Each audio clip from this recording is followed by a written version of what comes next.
Welcome to Lightning Within 5. I'm your host, Jennifer Jensen, alongside Staff Sergeant Stefan Alvarez. In today's episode, we will be talking to Senior Airman Ariana Salas about all things airmen, so stick around. So the holidays just passed. I know you didn't really do anything big. No, this year we took it easy, stayed home, didn't pack up the baby or anything and drive anywhere. We just kept it low-key at our house, had a good time. Yes. With a couple of friends. I had a sick son for Christmas, so we stayed home for Christmas. New Year's, though, crazy. Found out my husband was deploying in April when we had planned a Universal trip. So we had to bump it up to New Year's week. Insane. I highly recommend never going to Universal or Disney during the holidays. It is a nightmare. If you get public group anxiety, don't do that. So what are you looking forward to in this new year? Aside from me potentially getting out of the Air Force early. Why do all the co-hosts just leave? It's so rude. I don't appreciate it. I've put in my time. All right. You're better than DOS is. Yeah, I've put in my time and I'm at that point where I need to go to greener pastures. That's pretty much it. It's not always green on the other side, though. Oh, it's very green. I can't wait. It's like PGA golf course green.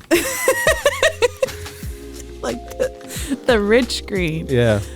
But you're excited because you already know what you're gonna do, right? Like you already have a spot saved for you and you have a plan.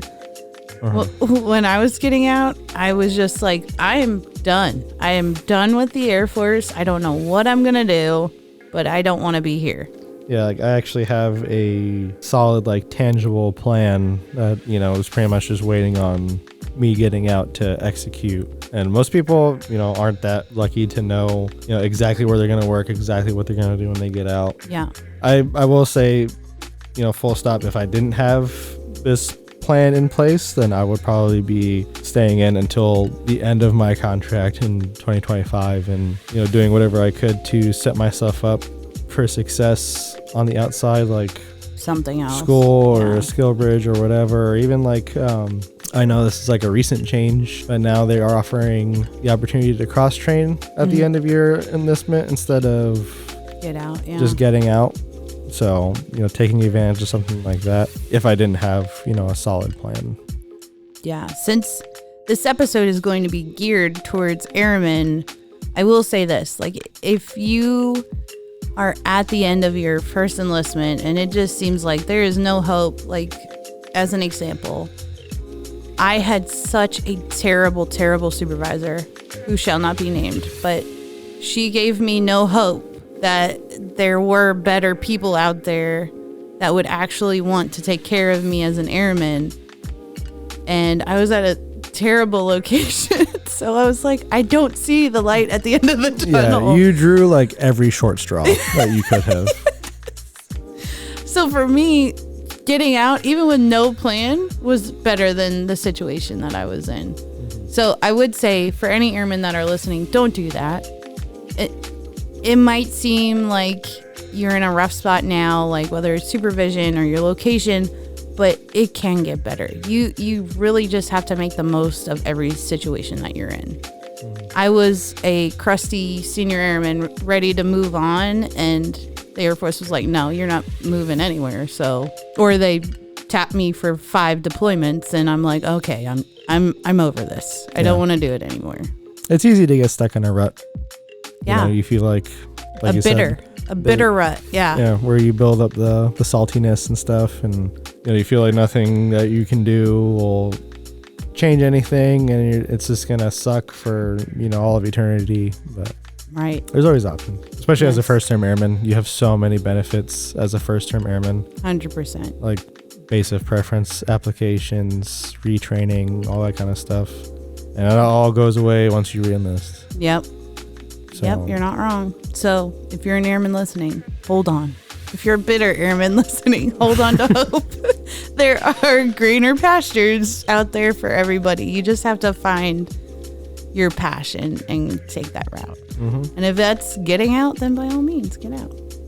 Yeah, it's not for everybody. But have a plan. Yes. Always have a plan before you do it. I think SkillBridge is actually beneficial. It gives people that time to transition. Because back in the day, you know, you got out and that was it. We didn't have SkillBridge. You could take terminal leave, but yeah, you had to pretty much have like your LinkedIn set up. Yeah, well, that wasn't even a thing. You had to like be firing out your resume to everybody before you're getting out. You're going, because the best time to look for a job is when you have a job. Yes. So you had to do all that stuff kind of like preemptively before you're actually out, so you're not, you know, high and dry. Yeah. One of my biggest goals for 2024 is to get in better physical shape. And I'm not trying to be like an Instagram model or anything, but I feel like as I inch towards getting older, I really need to take my own health into account. I've been so hyper focused on my kids and my husband. You know, he was in Korea and now he's about to deploy again. Like, I need to seriously focus on myself and stop. That is my 2024 goal. And to also rock out my job here. I mean, yeah, that's a given, pretty much. Yeah. Doing good at your job. Yeah. Someday, mark my words, I will be Secretary of the Air Force. Really? Yeah. I think I could do good things. That's where you're setting your sights for? Sec F? Only if I can do that living in Florida. Oh, no, you're going to be in D.C. What are you talking about? So maybe not. I would love to go to SOCOM someday. I don't know why. I just think that mission is cool and different, and it would give a broader perspective on big Air Force versus wing Air Force PA. So I think SOCOM would be really cool. And they're at McDill. So yeah, and you love Tampa. That doesn't hurt. Yeah. Latest news for Tyndall. It's a pretty slow month, right? We're all just getting over the holidays. However, hopefully our new overpass will be done this month. We're very excited about it. It will alleviate a lot of the traffic. And we already have the road that connects one side of our base to the other. So that's super beneficial. I don't even go to that other gate anymore. It's so annoying. Yeah. But in big news, we are actually having an air show. Not here, not at Tyndall. Just to clarify for anybody that's an avid air show attendee, we will be partnering with Panama City Beach to host our air show May 4th and 5th at Panama City Beach. Yep. I think the closest landmark would probably be Pier Park, right? Most of like the tanks, the recruiters, vendors, they will be located right at like a Pier Park parking lot, I think. We fully anticipate a lot of attendees to be there. So if you're interested and you want a hotel room to stay down there to avoid the beach traffic, because that is about peak spring break season and getting out of school season, I would strongly suggest you book your hotels now. Yep. Not only will the air show be happening at PCB, at the exact same time, Thunder Beach will be happening. And if you're not from the area, Thunder Beach is a motorcycle rally. We don't think that they're going to collide with one another because most of the motorcycle events, like the concerts and the gatherings, those happen in the evening hours, and the air show will be in the morning to afternoon. Yeah. So there's still going to be a lot of extra traffic and yes, just people in general. Brace yourself, PCB people, because we're taking over.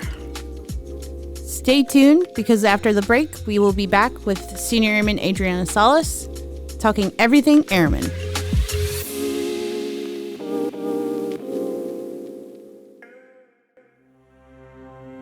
This episode of Lightning Within 5 is brought to you by the 325th Fighter Wing Public Affairs Shop. For all the latest news, photos, videos, and more, check out our Facebook page, Instagram, and our official website at tyndall.af.mil.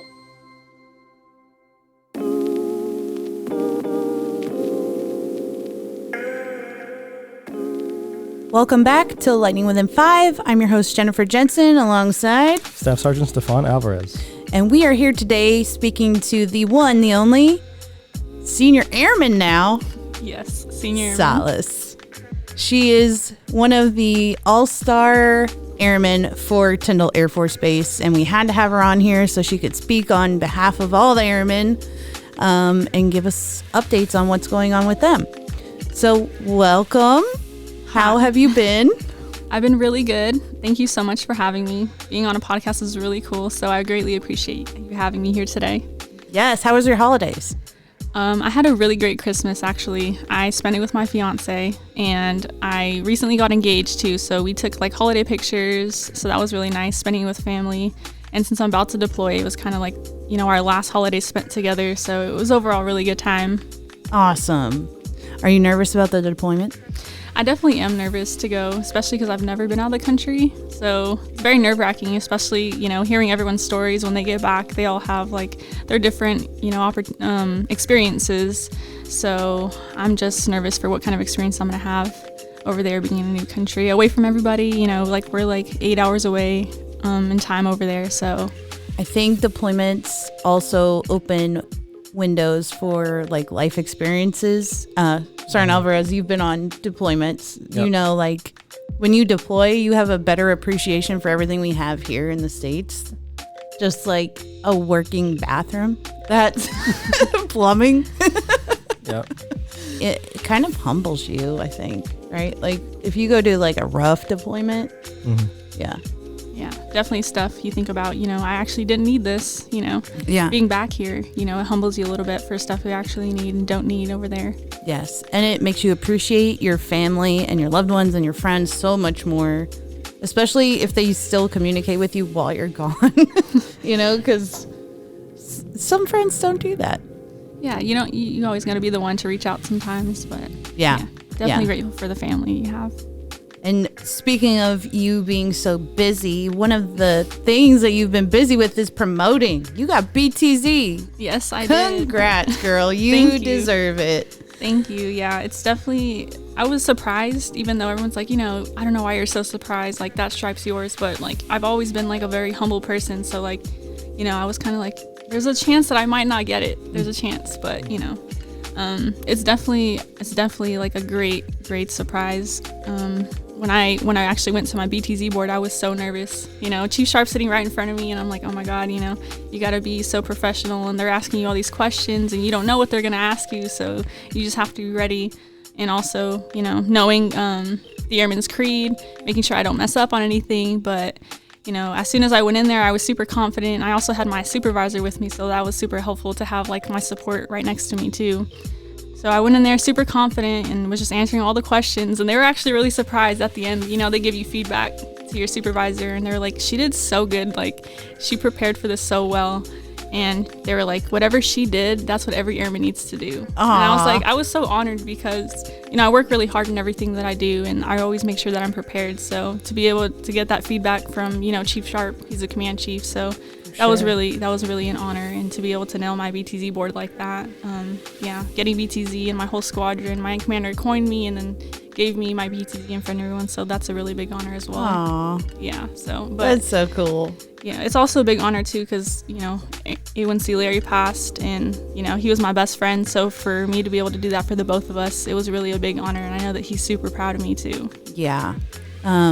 So to honor Larry, I would love to talk about how much of an awesome person he was. For the listeners that don't know, Airman Larry tragically passed away suddenly during an incident that happened off base. But he was so amazing. He was one of the sweetest, and I say this from a PA's perspective, one of the sweetest security forces people I have ever met. Usually y'all are pretty hard. Yeah. But he cared so much about everybody else, and especially the airmen. He wanted to just better all the airmen on base. And you guys did do that. A couple of events, right? You worked through Project Casada, Right. and you did community outreach for the younger generations, trying to teach them everything that comes, like the perks of being in the Air Force. Right, yeah. So yeah, Airman Larry, we're both security forces, and he's just that person. Like, you'll go to the gate and he's smiling, like right off the bat. Like, he'll make you feel super welcome, and he'll make you actually feel like a person. Like, it didn't matter who you were to him. He didn't even have to know your name. He was just gonna talk to you no matter what, because that's just who he was. And like, we're checking IDs at the gate. Some people aren't a fan of that, so, but he always had the smile on his face, and he was just always super happy, like all the time. And I actually, being his best friend for like a year and a half, I was with him every single day. And there was not one day where I seen that man down. Like, he always had a smile on his face, because he knew that he had to be strong for me. Don't know why, but we've been through some really rough times together, and just being with someone every single day, you really get to know them. And I'm super honored to have got to know him on the level that I did, and get to call him my best friend, because everyone knows his name, and that's the legacy he wanted to leave behind. And I definitely feel that he did that, not only on base, but definitely in the community as well. Like, I know that Chick-fil-A even knew who he was, because he came through with the biggest smile on his face. So definitely left a big mark for his name. That's so sweet. He was an amazing person. So when you and him worked together, you guys did events like Project Casada. So you would go to high schools, or you would invite people, like our recent military showcase. So we invited all the high school kids to Tyndall Air Force Base, where we had recruiters, we had all the different AFSCs set up to explain what their job entails. It's beneficial for them to hear from you and Larry, being younger generations, like how great the Air Force actually is. Right. And that was kind of like our goal, because how it all started out was when I first joined the Air Force, it took me 3 years to get in. So it was kind of me just being persistent, looking for that recruiter that was gonna, bring me into the Air Force. So it did take 3 years, and you go to high schools, you always see Navy, Marines, and Army, like it's never really Air Force. So when I got into the Air Force, I was so excited, because this is what I had been waiting for. And since it took me so long, I was like, I want to help other people that struggle to get into the Air Force, because it's a great branch in the military, and not a lot of people know about it. And it's not their fault, they just don't have Air Force presence near them. Or sometimes there's schools like in the middle of nowhere, like Airman Larry, and that's where we kind of bonded, and that's where our similarity was because he lived in the middle of nowhere. It's like 2 hours away. There's no Air Force recruiter next to him. He lives like in a farm, so there ain't nothing. There's nothing out there, And he was into farming and like agriculture, so that's all he knew. So when the Air Force recruiter came to see him out there, it changed his life, because now he's in the Air Force. But he was sad because he didn't join until he was like 31, later on in his life. And we wanted to change that. So like we came together and was like, we need to go, go to these schools. No one's doing it. Like, we can do it. We have the power to do it. We have the resources. Yep. We're in the Air Force now. We can change these kids' lives. So like, let's go to the nearest high school and go talk to some kids. So that's how we started out, like little by little. We would just go to the principal. We would love to talk to your kids. Like, is there any way you would let us do that? And they were super excited that we were coming out. It was just us. This was what we wanted to do. No one was pushing us to do it. No recruiter was like telling us to do it. It was just the passion that we had for the kids. So we would go to like their gym or their auditorium. We would fill it with all the kids. And then me and Larry would bring different jobs from the Air Force to come talk to the kids. Because, every recruiter can tell you, oh, yeah, you can go be maintenance, or you can go be security forces. But, like, what does that actually mean? Right. It's easy to tell someone, but if you don't see it firsthand, you can't really, make someone want to go do that. So me and Larry brought the actual jobs, brought the person, to go talk about the job. And I would see the kids get super excited, because this stuff they haven't seen before, like the robot dog. I'm security forces. They've never seen a robot dog, Yeah. You see it on the news and stuff, but like seeing a person, like that's going to make someone want to go join the Air Force, because you're showing them what they could be doing. Yep. So eventually we did all those events, and it paid off. Yeah. 100%. I think you guys left a lasting impact with the younger community. Alvarez, did you always want to join the Air Force? No, I didn't. What were your goals in high school? So, all the males in my family have served either in federal law enforcement or the military. I'm the only in 1st Air Force. Everybody else was Army. So, I bet they're mad at that. yeah, the banter around the holidays is always good. They always, talk their smack, and I talk mine back. Yep. But yeah, I originally wanted to join the Army as airborne infantry.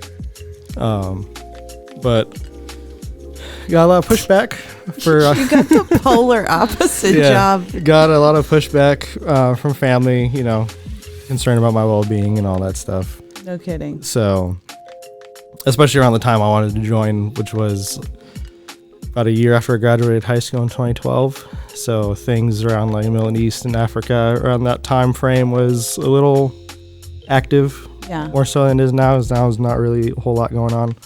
So yeah, they convinced me to do Air Force because I didn't want to do Navy or anything like that. I didn't want to be, on stuck, a boat. Yeah, stuck on a ship, But I had to stake out my recruiter because I went to his office at like every hour imaginable that he had like posted that they were open, which they're never open. That's always how it is. It's always so difficult to get in touch with somebody. Yes. So I went there. I remember I went in the morning. I went one time at 8, one time at 10. I didn't bother trying to go during lunch because it was there during lunch. Then I would show up like one day at 1. I would show up another day around 2. Like never could catch him. So I had to park outside of his office before he... You had to stake out your... I'm not kidding. I had to stake him out. I parked outside of his office before they opened and waited for him to roll up in the morning and like unlock it and everything and go in there. And I just like went in right after. I'm like, hey, I want to join the Air Force. Yeah, please let me sign the paper, man. I'm trying to help you. Yeah. But yeah. So it was worth it for you? It was. Yeah. How'd you end up in PA? Is this something that you chose? So I was waiting for him to get a EOD slot down to his office so I could go to, enlist in that. But I was in his delayed entry program for like 8-9-ish months. Oh, wow. And then he called me one day because another person that he had in delayed entry for PA had something happen to him. He wasn't in delayed entry anymore. He got the boot. So I was one of the only other people he had like on tap that met all the requirements for it, and I could leave, within weeks. Right. So I was like, sure, I'll do it. Well, now you're in, so. Mm-hmm. And I'm in. Yeah, you're not blowing things up, but you're blowing up the radio. What? Oh my God. When I joined, I had the same issue. And I'm going to be optimistic and say that she was just so busy. She was never in her office. She was always out recruiting. However, she told me coming in, she's, what do you want to do? And I was like, I want to be a broadcaster. And she was like, oh my God, then you have to do a voice audition. I did the voice audition and she came back like an hour later. She's like, yeah, no, they said that your voice was too raspy for TV or broadcast. I was like, what? That's so mean. But it changed my life. I always emphasize to people, I was such, I don't know the nice terminology for this. I was a troubled teen. I enjoyed partying too much, and I really sincerely think that the Air Force saved my life in a way, because most of the people I was in high school with are now either in jail or not alive. Oh, so, or they're just doing the same thing that they were in high school. Or they're stuck in the same small town, making minimum wage, not affecting big scope things. The Air Force can do so much more for you than you think. Like, the Air Force opened career possibilities, it opened education possibilities, travel possibilities. I will always forever be grateful for joining the Air Force. So. Yeah. I usually tell people, if nothing else, if you don't want to make a career out of it, use it as a stepping stone. Yeah. Like, use it so they can pay for your college, they can pay for, whatever expensive certifications you want to get. Yeah. Like, use it to get to where you want to get. Or if you need, like, for younger NCOs or airmen, like, if you are 18 and just learning how to live on your own, you have dorms paid for you, or you have on-base housing paid for you. Like, that is a way to jump into life on your own. Right, because in the dorms you save money. You know, you're getting your paycheck, but you're not paying rent. So all that money you get to pocket. Yep. And that's what I try to tell a lot of the airmen, or a lot of the newer kids in high school. You know, like, you can do this. Like, I was in your shoes 2 years ago. Like, anything is possible. And I love talking to them too, because I'm closer in age to them, so they get to relate a little bit more. And I always tell them, like, my path, what I want to do. Like, I want to go to nursing school, so I'm going to do the nursing enlisted commissioning program. And they get so excited, like, I can do medical. And I'm like, yeah, you can. Like, you don't need to fly a plane. Like, that's a myth, you know. You can be a pilot, but you definitely don't need to fly a plane. You can do anything you want to do in the Air Force, and it can be paid for. Like, you can go through programs. You want to go through law, you can do a law program. You can do, you know, anything you want to do. Like, take advantage of the opportunities that you have right now. Yeah, exactly. So one of the biggest projects that you have contributed to or played a major role in is the Airman's Attic. And to reference back to our conversation with Chief Sharp, the Hurricane Michael destroyed any resemblance of an Airman's Attic that we had. So you and a group of other people felt it necessary to bring that back, correct? Yes, that's correct. Yeah, so the Airman's Attic, it's funny because that's the first time I met Chief Sharp was in FTAC. I was going through FTAC, and Chief Sharp came to speak and just, you know, talked about what it's like to be here on Tyndall, introducing himself because he just got the command chief position. Mind you, this is my first time being on the military installation. I don't know anything. I don't even know who he is, but he looks important. So the star made him important. All the stripes. I'm like, he looks important. Like, I need to get to know him. I need to talk to him. And, you know, I'm a very eager person. I'm very determined. From the beginning, I knew this is what I wanted to do. I want to be good at whatever it is that comes my way. So, you know, I wanted to commission. I still want to commission. I know you got to do something that not everyone does. And I know, like, the position that we are in as a base, we don't have much. We don't have a lot of resources. And I didn't even know what an Airman's Attic was. I didn't know what it was. Someone said an Airman's Attic. I'm like, what is that? You know, and they're like, oh, there's a head at my last base. You know, you can go get free stuff, you know. And I was like, oh, that's really cool. Like, I need to start that here. Like, I want to start that. So, and this all came into my mind as I'm sitting in the FTAC class, you know? Yeah. So Chief Sharp, I was like, hey, can I speak to you after? And everyone's looking at me like, girl, you brave? Yeah, you're brave for doing that. And I was like, I'm not nervous. Like, I know what I want. And I know, like, I'm not doing anything wrong. I just want to speak to him. So yeah, I went, I was like, Chief, you know, is there any way I can start an Airman's Attic? He's like, that's a really good idea. Like, we really do need that. He's like, just email me, you know, and I'll get it started for you. And I was like, okay. You know, and I was like, maybe I may not hear back, you know, we'll see what happens. And all the construction on base, he actually was like, we can't do it at the moment because all the construction, we'll have to see if the facility is available later on down the line. I was like, okay. So 6 months comes by, and then he's like, hey, I got a facility. He's like, it's yours. You do what you want with it. And I was like, are you serious right now? I was like, it was a random day. I'm just like, you know, going to work. And he's like, no, this facility is yours. You do what you want with it. Make it an Airman's Attic. And then so he put me in contact with another master sergeant from contracting and another master sergeant from contracting as well. And then us three, we kind of made it into what it is today, you know, put hours and hours into labor because it was just white walls. And now when you walk into, there's a mural, there's shelves. So we spent a lot of time, especially we had to put the rush on it because General Brown was also coming. Right. So touring him, and I was like, I get to tour him. Yeah. Like, it was just a lot going on, and I was like, this is amazing. Like, I never thought that I would be in this position, you know? Yeah.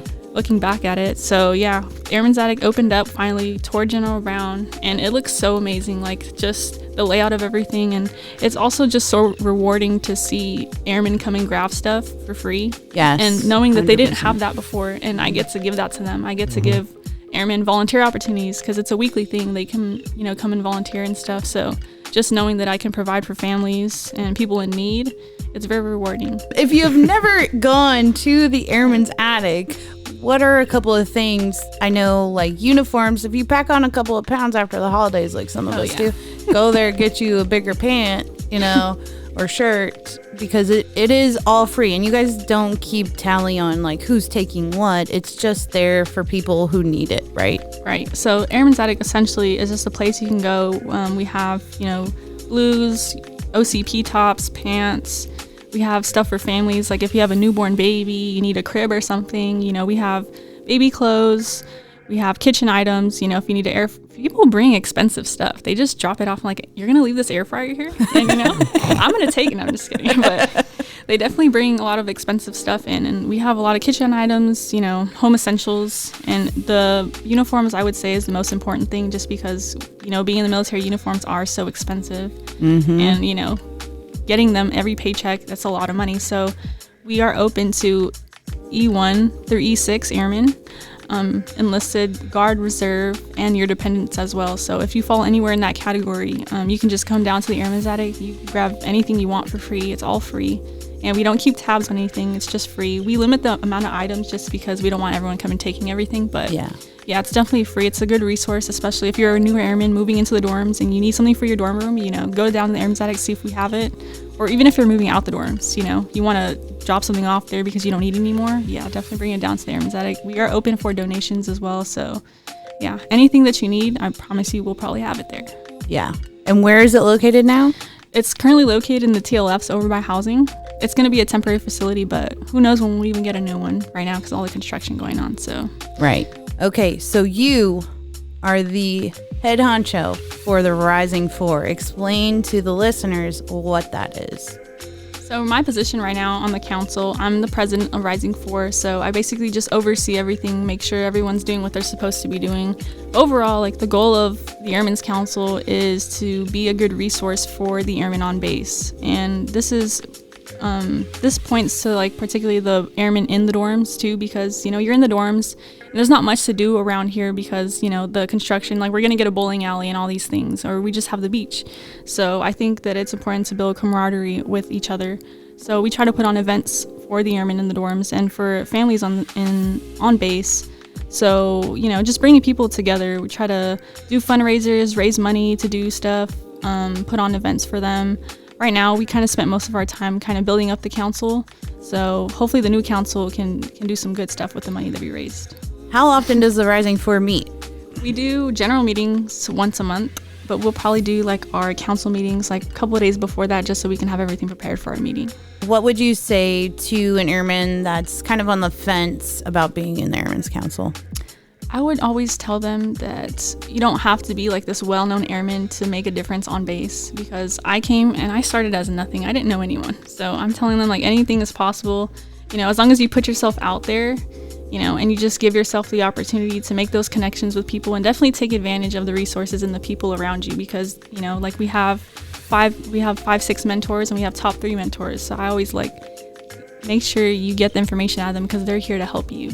Absolutely. So just use the people around you, I'd say. That's great. That's great that you guys are connected to 5-6 and top 3, because there's so much knowledge that you can gain from them and their experiences. And especially as you continue to try to become NCOs. Right. When I'm trying to promote, there's a staff sergeant I can go to now because there are my 5-6 mentors. So you always build those connections with people, even when you're not even in the council. So love that. So you're obviously very involved with things going on around the base, and I'm sure one thing on airmen who may be listening's mind is how you balance all of the kind of extracurricular with your normal day-to-day job.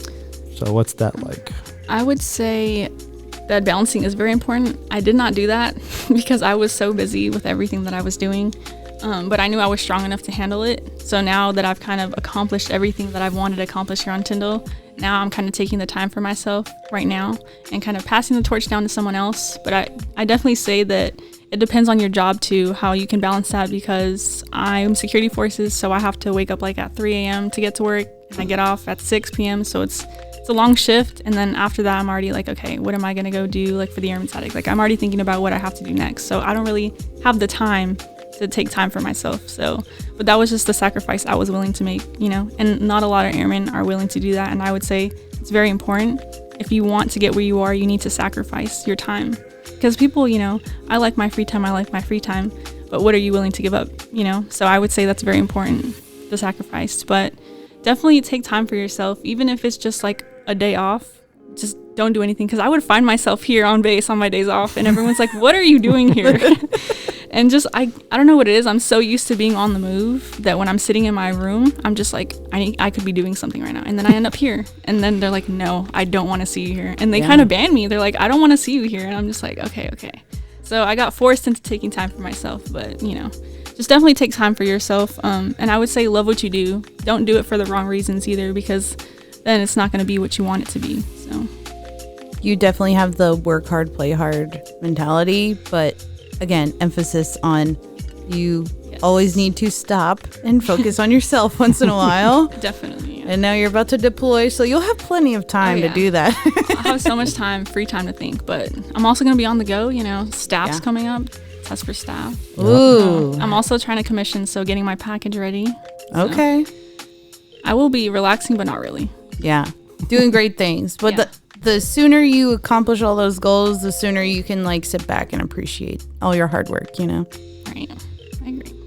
What are some things that you know now that you wish you knew, like when you first came into the Air Force or first got here as a new airman living in the dorms? Like basically like life hacks, pro tips, whatever, Honestly, I can't really say that I regret anything or, don't know anything, because when I first came to Tyndall, I was like, I'm going to hit the ground running. So that way in a couple months from now, I don't sit back and like, look, oh, I wish I knew this, So I feel like I kind of built a foundation in the beginning to where I didn't need to think that way now. I feel like I've always been prepared. I've put myself in that position. Like, again, it just takes that hard work and dedication to put yourself in that position. I can appreciate that. I was a dirtbag airman, so I can't say.